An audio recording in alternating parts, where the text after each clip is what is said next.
Shivkranti TV news अन्याय अत्याचार बेकायदेशीर कृत्य करणाऱ्या विरुद्ध शोषित पीडित न्याय देणारा एकच आवाज शिवक्रांती टीव्ही दिनबंधू न्यूज संपादक सत्यशोधक शंकरराव लिंगे 7387377800 मध्ये कसं झालंय याच्यामध्ये समन्वयाचा थोडा अभाव झालेला आहे. मतभेद नाही आहेत परंतु समन्वयाचा अभाव झालेला आहे. इथून पुढच्या काळामध्ये अशा प्रकारे समन्वयाचा अभाव होऊ नये याची दक्षता पक्षाचे अध्यक्ष म्हणून मी नक्की घेईन.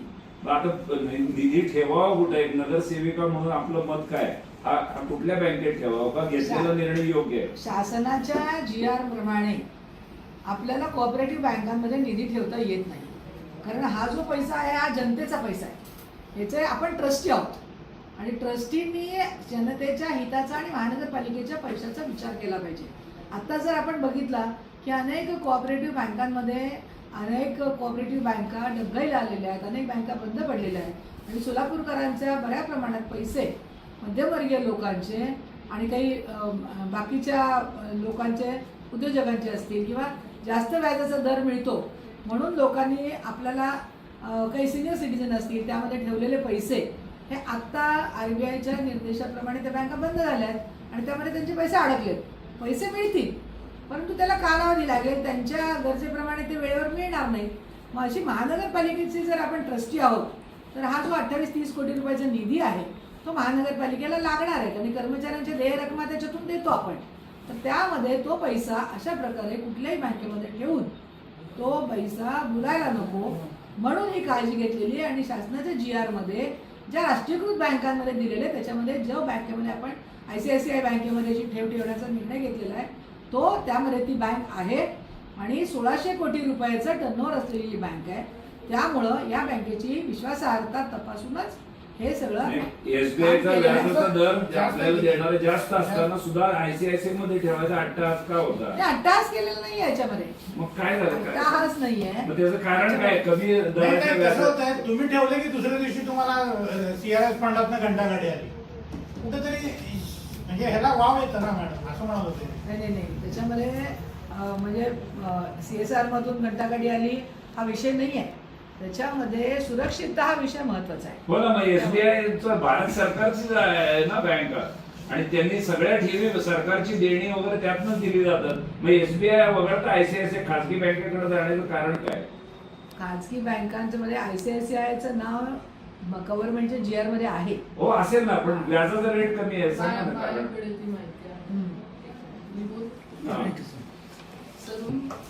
आजच्या या प्रश्नाला मी असं सांगू इच्छित आहे की स्थायी समिती ही आपल्या 16 सदस्यांची समिती आहे ज्याच्यामध्ये पार्टी मीटिंग आणि आमच्या समितीच्या निर्णयानुसार गेल्या आठवड्यात आम्ही जो काही बंधन बँक हा विषय आला त्या बंधन बँकवरती पहिली मी क्लॅरिटी देते की बंधन बँकला जेव्हा आम्हाला आयुक्तांकडून हा प्रस्ताव आला त्यावरती आमच्या चर्चेमध्ये एकाही समितीच्या सदस्याला ही बंधन बँक आहे कुठे हेही माहीत नव्हतं.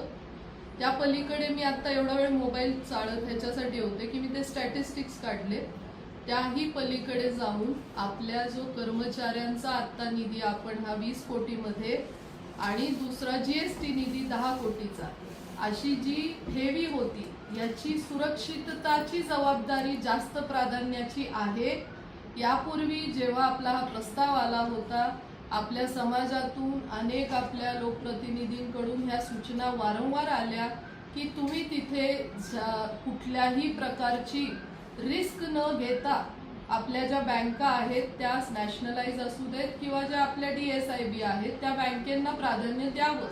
मग या चर्चेनंतर समितीच्या चर्चेमध्ये सर्वप्रथम माझी सखोल चौकशी किंवा कुठल्याही अभ्यासाशिवाय मी कुठल्याही निर्णयाला जात नाही. त्याप्रमाणे मी महाराष्ट्र शासनाचा GR मागवला जो आपल्या शासनाकडे दिलेला असतो.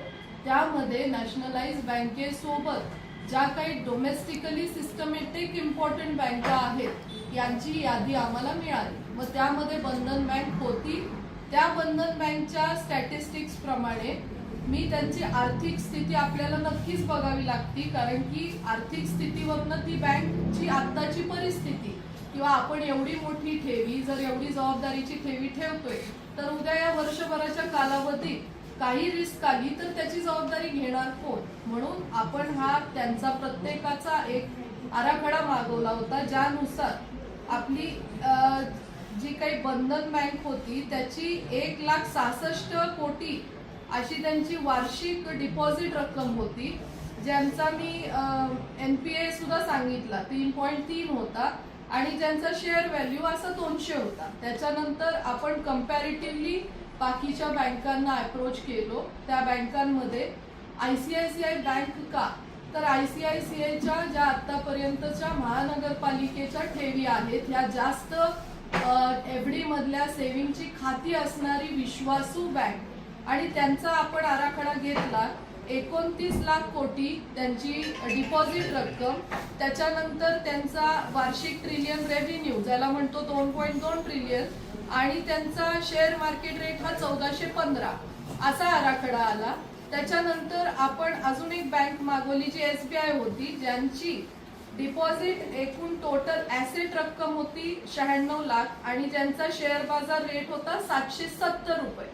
तर ह्या कंपॅरिझन मध्ये नक्कीच आम्ही काही आमच्या समिती बरोबर चर्चा करून ICICI का? तर त्याला RBIनीच डोमेस्टिकली DSIB जो आपण त्याला एक दर्जा देतो तो दिल्यावरती प्राधान्याने जो काही महानगरपालिकेचा अनुभव या बँकेबरोबर होता त्यानुसार आपण त्या बँकेला प्राधान्य दिलं.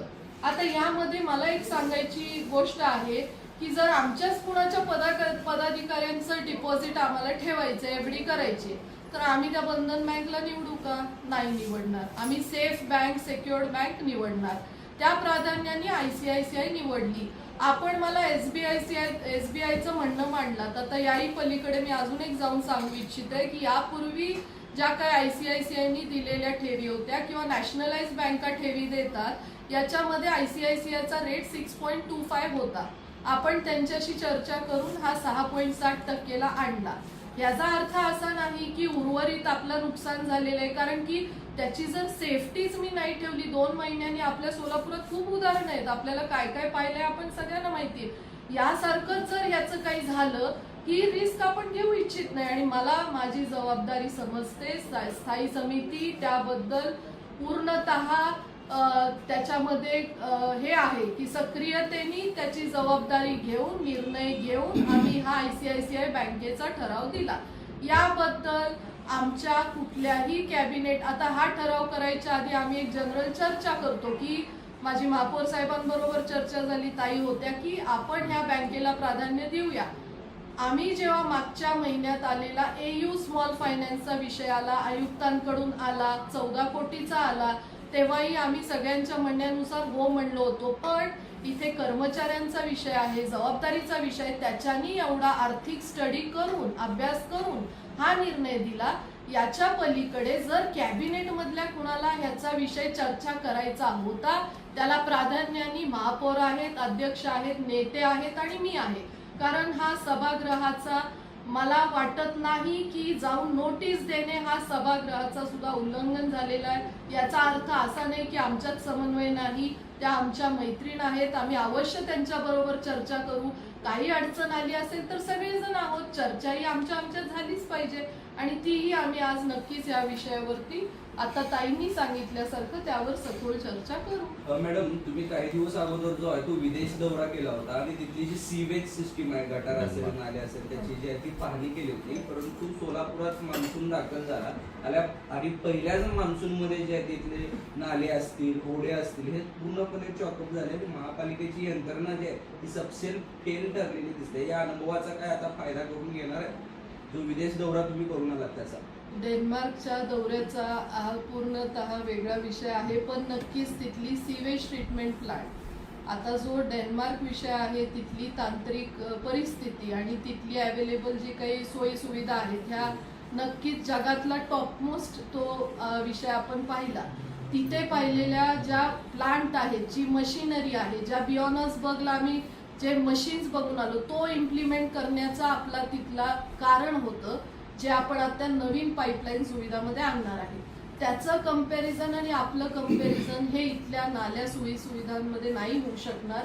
आपल्यामध्ये जी आता चाललेली सिस्टीम आहे त्यामध्ये याच पदाधिकाऱ्यांनी याच कॅबिनेटनी 1 महिन्यापासून पावसाळ्यापूर्वीचा दौरा त्याच्यासाठी जी काही लागणारे प्रिकॉशन्स होते ते आपण घेतले होते.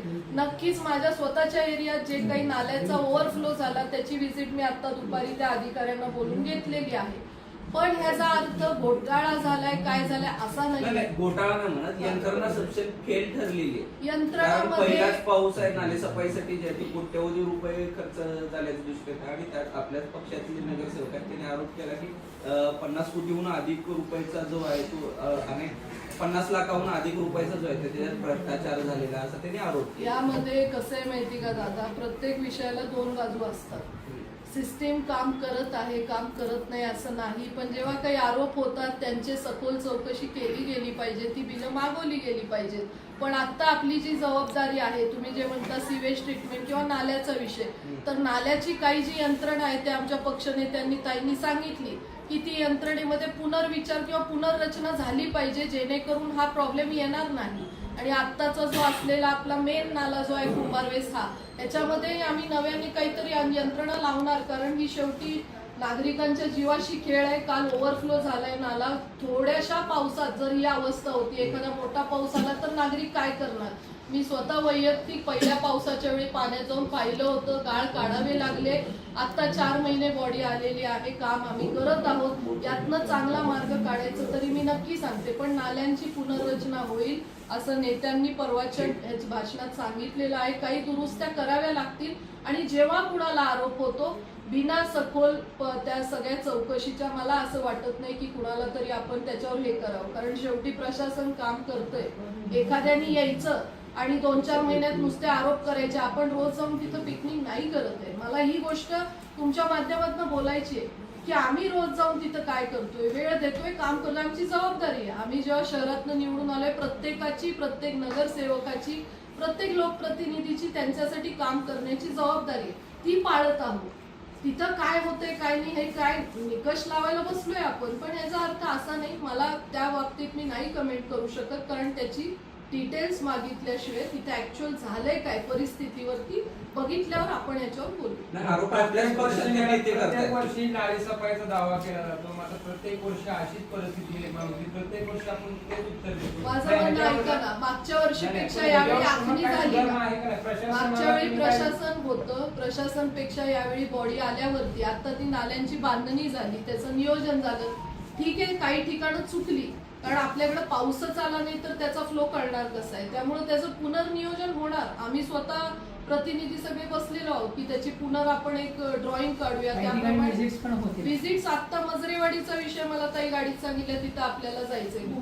कुंभारवेसला चाललोय, काम होतंय, काम करतोय. मान्य आहे मला, नागरिकांच्या विषयात आपल्याला जास्त दखल घेऊन करावं लागणार आहे आणि तातडीने करावं लागणार. काही सोमवारी परिवहनचे काय सदस्य निवडे आहेत का?